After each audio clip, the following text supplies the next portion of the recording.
Hi, welcome to Vaishnavi's kitchen. నేను మీ వైష్ణవి.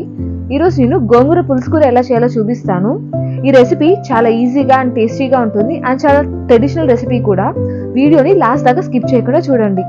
ముందుగా stove మీద ఒక కుక్కర్ పెట్టుకొని అందులోకి 2 టేబుల్ స్పూన్స్ ఆయిల్ వేసుకోండి. ఆయిల్ బాగా హీట్ ఎక్కాక కాస్త ఆవాలు వేసుకోండి.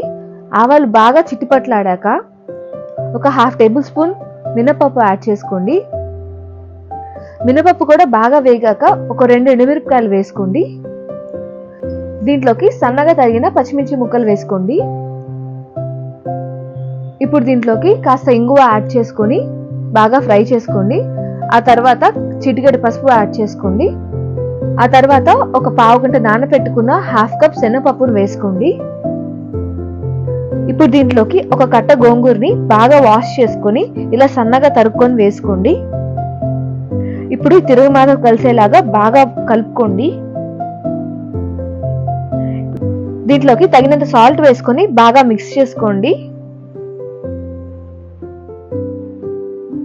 ఇప్పుడు దీంట్లోకి ఒక 1/2 కప్ వాటర్ యాడ్ చేసుకోండి. నీళ్ళు ఎక్కువ అయ్యాయంటే పులుసు కూడా మరీ నీళ్ళగా అయిపోతుంది.